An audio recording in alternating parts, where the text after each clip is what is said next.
C'è un'altra cosa che questa è una risposta proprio biologica in relazione a una ferita emozionale.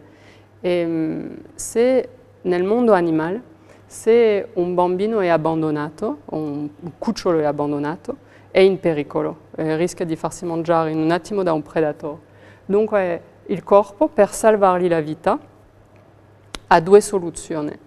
La prima, se qui, allora così apriamo un tema che non svilupperemo oggi, ma che è interessante anche, se l'animale funziona sul suo emisfero femminile, la sua reazione biologica è di scappare. Okay? Dunque, biologicamente il corpo provoca un dimagrimento, così la persona, o l'animale, può scappare il più velocemente possibile e nascondersi. Così è salvo da questo predatore e non si fa aggredire e non si fa mangiare. Questo è se l'animale lavora sul suo emisfero femminile. Se invece lavora sul suo emisfero maschile, la sua soluzione è di affrontare. Il problema è che è debole questo animale qua. Dunque, se affronta tale quale, si fa mangiare un attimino dal predatore perché il predatore è più forte. Dunque, deve far credere al predatore che è potente. Dunque, prende volume, ma come lo fa il gatto, per esempio, piuttosto che la gallina, che nel momento in cui sono in pericolo vogliono far credere che sono potenti, aumentano di volume. Loro lo fanno con i peli piuttosto che le piume, invece l'essere umano lo fa con il volume del corpo e a questo punto il grasso. Dunque, questo ci dà due indicazioni, perché se faccio credere al predatore che sono potente, il predatore non mi aggredisce, questa è una soluzione di nuovo, sono salvo. Okay? Dunque, al nostro livello, a livello umano, ci sono, ovviamente non siamo tutti orfani, non siamo stati abbandonati realmente, però l'abbandono può essere per esempio una morte inaspettata, che lo possiamo vivere come un abbandono. La separazione è diversa, siamo tutti insieme e ci salutiamo e possiamo soffrire del fatto che siamo separati, questa è un'altra cosa. L'abbandono è siamo tutti insieme e di un momento all'altro sparisci. Allora, e io senza nessuna spiegazione, per me non c'è più e senza in modo brutale, in modo inaspettato. Questo è l'abbandono. Dunque, lo ritroviamo nel proprio vissuto, per esempio in una morte inaspettata. Io ho fatto questa esperienza, lo testimonio appunto nel mio sito. Mi sono sbarazzata di 30 kg senza fare dieta con questo metodo qua. Lei? Sì, sì, sono convinta che funziona ovviamente, al di là del fatto di aver aiutato anche altre persone a dimagrire, ma io per esempio ho iniziato a ingrassare all'età di 14 anni e facendo la storia del mio peso e la mia storia personale, esattamente qualche mese prima è morta in modo inaspettato la mia nonna, che è stato completamente in modo inaspettato perché è andato in ospedale per farsi operare e non si è mai svegliata. Dunque è proprio questo l'abbandono, la cosa inaspettata è dove non c'è un saluto, non c'è... Quindi diciamo che questo abbandono non può avvenire solo in età giovanile, ma in qualsiasi momento della vita. Qualsiasi momento, che in questo caso qua, per esempio, io facendo il lavoro mi ha rimandato a un ricovero all'età di 3 mesi, dove sono stata ricoverata in emergenza per una settimana senza il diritto di visita dei genitori.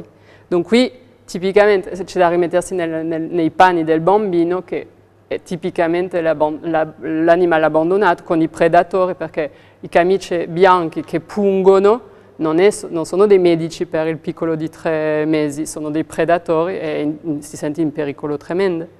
Dunque deve trovare, qui è scattato, nella mia ricerca è scattato il programma che si è espresso solo al momento dell'adolescenza, al momento della morte di quest'anno. Quando poi si è ripresentato l'abbandono. Esatto. Dunque questo per esempio, sulla ricerca personale è proprio di andare a cercare questi sentimenti di abbandono, che a volte non è una morte, allora questo lo dico ai genitori, per favore, quando lasciate i vostri figli a qualcuno, quando affidate i vostri figli a qualcuno, dite arrivederci, salutateli e non sparite discretamente intanto che sta dormendo o che sta giocando, perché è tipicamente l'abbandono. Non c'è nessuna informazione, sto giocando, sono un bambino, sto giocando, fantastico, penso che ci sono i miei genitori e mi giro, non c'è più nessuno, per me non c'è più nessuno, dunque anche se c'è ovviamente la persona che mi cura, che è qua. Dunque, per favore, assumete le lacrime eventuali dei vostri figli, ma salutateli e spiegate dove andate, che tornerete, ma non sparire. Quindi diciamo che una volta che si è affrontato questo nodo, no? Nodo dell'abbandono, che può essere un evento che è venuto all'interno della propria famiglia, lo si metabolizza, cioè si capisce qual è stato, qual è il passo successivo? Allora, l'idea è che capirlo con la testa non basta, è sempre quello che vi ho sempre detto sulle altre trasmissioni, capirlo non basta, c'è da connettersi o accogliere l'emozione che è bloccata in relazione a questo vissuto qua. E è la liberazione emozionale e di questo nodo emozionale che permette di liberarsi. E se oggi ho 40 anni non sono più il bambino di 3 mesi piuttosto che la ragazza di 14 anni e ho le persone intorno a me, dunque capire anche che non era un abbandono nemmeno, è una separazione piuttosto che un trauma che ho vissuto, ma come se oggi il mio corpo fosse ancora a risolvere, a cercare di risolvere quello che è successo 30 anni fa. C'è proprio liberare questa emozione qua e il corpo a questo punto non ha più bisogno di questo sovrappeso e inizia a dimagrire in modo spontaneo. Un dimagrimento che è progressivo, che di nuovo non c'è bisogno di fare niente perché è come un guarire di un'emozione, di un blocco emozionale e nel guarire di questo blocco emozionale il corpo si riequilibra. È di nuovo un atto simbolico che ho già proposto per altre situazioni, ma qui quello che manca è il saluto alla persona.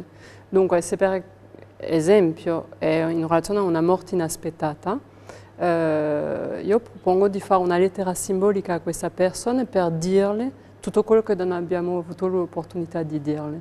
E a questo punto esprimere anche tutte le emozioni su questa lettera qua, che sono state bloccate qua. E quando si fa la lettera è proprio, non è la testa che la fa, è proprio la mano che iniziamo, che può essere la testa, ma dopo la mano prende il relais e scriviamo, è quasi la pancia che parla attraverso la mano. E l'idea è, una volta che abbiamo tirato fuori tutto, ovviamente darsi il luogo ideale per poter esprimere tutte le emozioni che vogliamo, non essere disturbati il tempo di questa lettera qua, per tirare fuori proprio quello che c'è e quello che si presenta, perché a volte nel scrivere siamo anche sorpresi di vedere arrivare delle emozioni piuttosto che delle parole che mai avrei pensato di avere dentro di me. E una volta scritta questa lettera, è poter bruciarla e le ceneri metterli al piede di un bel albero, una pianta che possa richiamare questa persona qua, perché l'idea è proprio di trasformare in qualcosa di molto leggero e molto fertile tutto quello che avevamo dentro un po' pesante, un po' autodistruttivo, e lo trasformiamo in qualcosa di molto leggero e molto fertile che sono le ceneri, e queste ceneri le mettiamo di nuovo nel ciclo vitale perché andiamo a fertilizzare una pianta. È molto simbolico, ma fa tanta differenza nella guarigione. È qualcosa che lavora in profondità, è molto bello da fare. Questo è una delle vie possibili, anche concrete, se non riusciamo a avere in modo spontaneo l'emozione, poter liberarla aiuta tanto. E soprattutto per questo saluto qua, in questa lettera c'è proprio da dire, io prima che tu sparisca, volevo dirti questo, non ti ho mai detto questo, perché quando è inaspettato pensiamo che abbiamo sempre il tempo di dire le cose alle persone, anche un ti voglio bene, invece a un momento c'è qualcosa che si ferma e non abbiamo più l'opportunità e rimaniamo bloccati su questo rimpianto e questo dolore di non aver detto o fatto delle cose con le persone. Donc questo aiuta tanto, di farlo in modo simbolico, perché il cervello ha bisogno di farlo, che sia reale o che sia simbolico, per lui è la stessa cosa. Donc questa è una proposta, per esempio. Se no, ovviamente io faccio un seminario di 2 giorni, full immersion, dove si lavora tutto su deprogrammare tutte le buone ragioni che ha il corpo di essere in sovrappeso.